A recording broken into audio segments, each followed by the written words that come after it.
സ്ത്രീശാപം ഏറെ ബാധിച്ച ഒരു രാഷ്ട്രീയ നേതാവാണ് മന്ത്രി കെ.ബി. ഗണേഷ് കുമാർ. ശ്രീവിദ്യയെ ചതിച്ചു, അവസാന സമയം കൂടെ നിന്നിട്ട് വിൽപത്രത്തിലൂടെ എല്ലാ സ്വത്തുക്കളും അടിച്ചുമാറ്റി. എന്നാൽ വിൽപത്രത്തിൽ പറഞ്ഞതുപോലെ ഒന്നും ചെയ്തില്ല.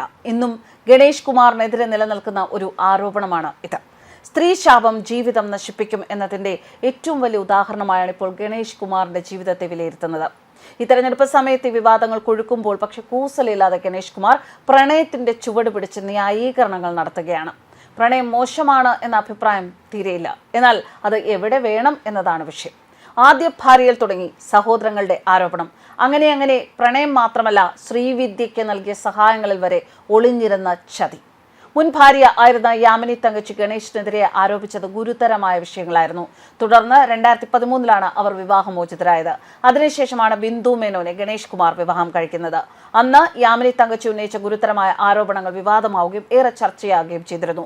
രാഷ്ട്രീയത്തിൽ ഇറങ്ങും മുൻപേ ഗണേഷ് കുമാറിന്റെ പേരിൽ പല അപവാദ കഥകളും പ്രചരിച്ചിരുന്നു. ഗാർഹിക പീഡനത്തിന്റെയും വിവാഹേതര ബന്ധത്തിന്റെയും ആരോപണങ്ങൾ നിറഞ്ഞതായിരുന്നു ഡോക്ടർ യാമിനി തങ്കച്ചിയുമായുള്ള ഗണേഷ് കുമാറിന്റെ വിവാഹബന്ധം പിരിയാനുള്ള കാരണം. ക്യാബിനറ്റ് പോസ്റ്റ് നഷ്ടമാകുന്നതിലേക്ക് നയിച്ച പ്രശ്നങ്ങളായിരുന്നു ഈ കുടുംബജീവിതത്തിൽ ഗണേഷ് കുമാർ നേരിട്ടത്. 1994 മെയ് മാസത്തിലാണ് അന്ന് ഗവേഷകയായിരുന്ന യാമിനി തങ്കച്ചിയെ ഗണേഷ് കുമാർ വിവാഹം ചെയ്തത്. ഈ ബന്ധത്തിൽ 2 ആൺമക്കളുടെ അച്ഛനമ്മമാരാണ് ഇവർ. ഒരിക്കൽ അകന്ന് ജീവിച്ച അവർ ഒന്നിച്ചുവെങ്കിലും ഒടുവിൽ വിവാഹമോചനത്തിൽ എത്തുകയായിരുന്നു. വിവാഹം കഴിഞ്ഞ ആദ്യ ആഴ്ച മുതൽ വഴക്കും പ്രശ്നങ്ങളും തുടങ്ങിയിരുന്നു. പലതും കണ്ടും കേട്ടും സഹിച്ചു കഴിഞ്ഞു എന്നാണ് യാമിനി തങ്കച്ചി പറഞ്ഞിരുന്നത്. ചില സമയങ്ങളിൽ ആരും കാണാതെ പൊട്ടിക്കരഞ്ഞു. സങ്കടം പറയാൻ ആരുമില്ലാത്ത അവസ്ഥ. ഗോസിപ്പുകളിലൊന്നും താൻ വിശ്വസിക്കുന്നില്ല എന്നും നേരിട്ട് അനുഭവിച്ചതും കണ്ടതും പൂർണ്ണമായി ബോധ്യപ്പെട്ടതും മാത്രമേ താൻ വിശ്വസിച്ചിട്ടുള്ളൂ എന്നും യാമിനി തങ്കച്ചി പറഞ്ഞിട്ടുണ്ട്. പ്രശ്നങ്ങൾ അധികമാകുമ്പോൾ തിരിച്ചു വീട്ടിലേക്ക് പോകും. കുറച്ചുനാൾ കഴിയുമ്പോൾ ഗണേഷ് കുമാർ തന്നെ വന്ന് ക്ഷമിക്കണം, എല്ലാം നേരെയാകുമെന്ന് വാഗ്ദാനം നൽകി കൂട്ടിക്കൊണ്ടുപോകും. ഏറെ നാൾ കഴിയും മുൻപേ വീണ്ടും പ്രശ്നങ്ങൾ. ഒരു പൊട്ടിത്തെറി ഒഴിവാക്കാനാണ് താൻ 20 വർഷം സഹിച്ചു ജീവിച്ചത് എന്നാണ് പിരിയുമ്പോൾ യാമിനി തങ്കച്ചി പറഞ്ഞത്.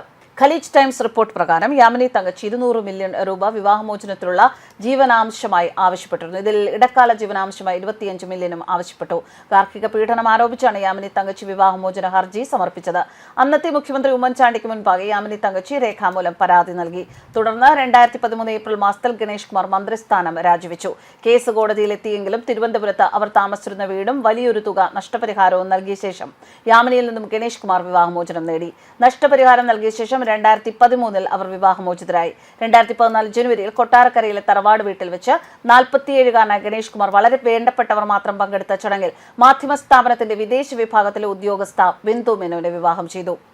ഇനി ശ്രീവിദ്യയിലേക്ക്. ശ്രീവിദ്യയുടെ സഹോദരൻ ശങ്കരരാമന്റെ ഭാര്യ വിജയലക്ഷ്മിയാണ് നടനും മന്ത്രിയുമായ കെ.ബി. ഗണേഷ് കുമാറിനെതിരെ ഗുരുതര ആരോപണം ഉന്നയിച്ചത്.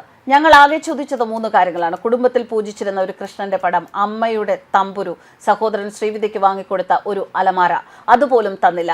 സഹോദരന്റെ മക്കളുടെ പേരിൽ 5 ലക്ഷം രൂപ വീതം എഴുതിയിരുന്നു, അതും തന്നിട്ടില്ല. പക്ഷെ അതിലൊന്നും സങ്കടമില്ല. നൃത്തം, സംഗീതം എന്നിവ അഭ്യസിക്കാൻ ആഗ്രഹിക്കുന്ന പാവപ്പെട്ട കുട്ടികൾക്ക് വേണ്ടി ഒരു ട്രസ്റ്റ് തുടങ്ങണമെന്നും തന്റെ സ്വത്തുക്കൾ അതിലേക്ക് ഉപയോഗപ്പെടുത്തണമെന്നും വിൽപത്രത്തിൽ പറഞ്ഞിരുന്നു. അതും നടന്നില്ല. 2006 ശ്രീവിദ്യ ക്യാൻസർ ബാധിച്ചു മരിക്കുന്നത്. വിദ്യ മരിക്കാറായപ്പോഴേക്കും വിദ്യയുടെ കണ്ണുകളൊക്കെ പുറത്തേക്ക് വന്ന് തൊലിയൊക്കെ ഉണങ്ങി കാണാൻ പറ്റാത്ത തരത്തിലേക്ക് രൂപം മാറിയിരുന്നു. അവളുടെ പ്രാണൻ പോകുന്നതുവരെ ഞങ്ങൾ അവിടെ ഉണ്ടായിരുന്നു. വിദ്യയുടെ മൃതദേഹം പൊതുദർശനത്തിന് വെച്ചപ്പോൾ മമ്മൂട്ടി അടക്കമുള്ളവർ വന്നിരുന്നു. വിദ്യയുടെ റൂമിൽ ഞങ്ങൾ താമസിച്ചപ്പോൾ ഗണേഷ് കുമാറും ഓഡിറ്ററും വന്ന് പറഞ്ഞു, മരിച്ചവരുടെ ആത്മാവ് റൂമിൽ തന്നെ ഉണ്ടാകുമെന്ന വിശ്വാസം കേരളത്തിലുണ്ട്, അതിനാൽ പുറത്തു പോകാൻ. അങ്ങനെ ഞങ്ങളെ ഗണേഷ് കുമാർ വിദ്യയുടെ മുറിയിൽ നിന്ന് ഒഴിവാക്കി. ആ മുറിയിലെ രഹസ്യങ്ങളെക്കുറിച്ച് ഇന്നും ഞങ്ങൾക്കറിയില്ല. ആ സമയത്ത് ഗണേഷ് കുമാറിനെ ചോദ്യം ചെയ്യാൻ പേടിച്ചിരുന്നു. കാരണം തങ്ങൾക്ക് പരിചയമില്ലാത്ത നാടാണ് കേരളം. അയാൾ രാഷ്ട്രീയ പ്രവർത്തകനും.